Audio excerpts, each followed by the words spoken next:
All right, guys, so first thing I want to say is just thank you so much for signing up for Chase the Lion General Fitness Programming.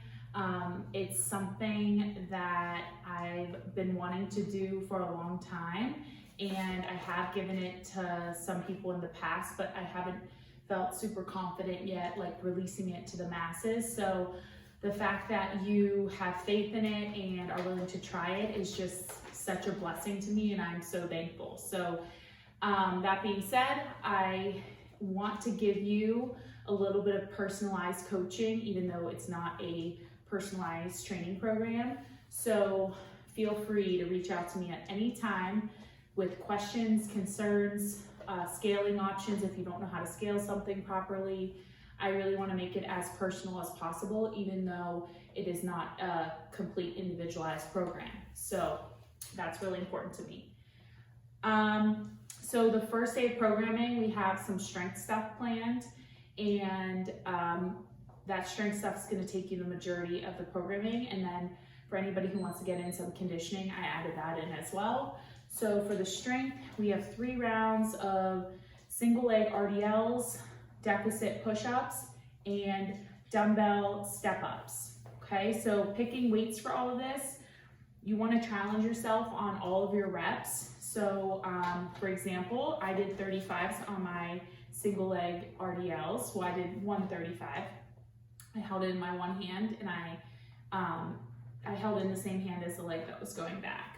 Okay, deficit push-ups or challenging push-ups for you. So some of us who are really good at push-ups might be able to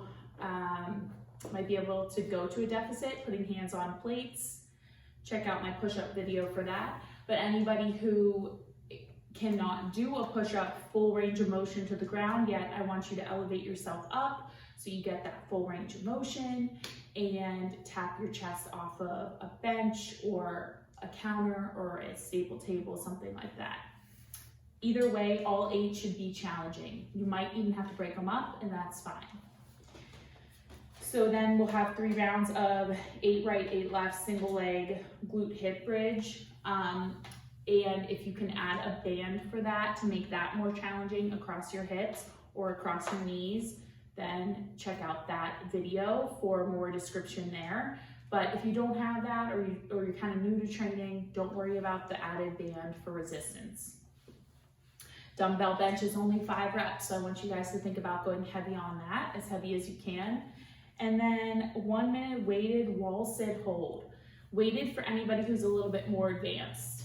If you can't even hold a 1 minute wall sit hold straight yet, then do not go weighted. I want you to go unweighted, and I want you to hold as long as you can and accumulate 1 minute. Meaning if you're gonna hold for 30 seconds and then you need a break, you have to get in your other 30 seconds, take that break, and then maybe do 15 seconds and then another 15 seconds.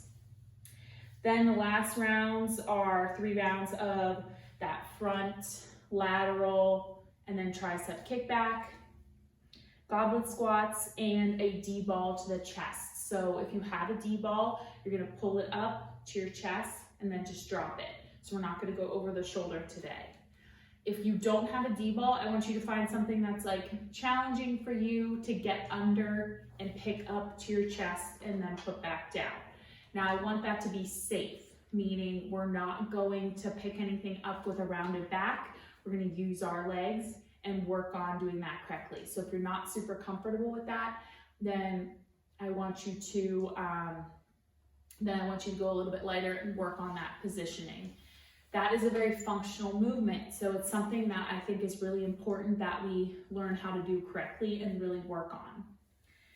That translates over into other things in your life. So, moving furniture, picking up your child. So it's really important that we learn how to do that correctly. And then, like I mentioned, I have some conditioning plans. So I did this with rowing, but if you don't have a rower at home, you can do this with running. Get outside, go to a track, do a 400 meter, 1 loop around for time, rest. It is a 2-to-1 work to rest ratio. So that means you can't give an all-out effort because you only have half of the rest. So if it takes me 2 minutes to get around the track, I only have 1 minute of rest or 2 minutes to row your 500. I only have 1 minute of rest. So you need to manage that. And the goal there is to really hit the same number every single time, okay? So overall, the last thing I want to say is that if you're really new to the programming and you're a beginner, I don't want you to do all of this work. I would like to see you maybe only do 2 rounds of each of the strength sections. And then if you are feeling good, go for some of the conditioning at the end, but maybe only do 3 rounds. If you are just taxed after all that strength work, then just forego that conditioning. We will build up to it, but it's super important that you don't exert yourself too much or put yourself at risk for any issues or injury if you go all out effort on the first day, okay? So like I said, if anybody has any questions or concerns, feel free to reach out, and I'm excited to see how it goes.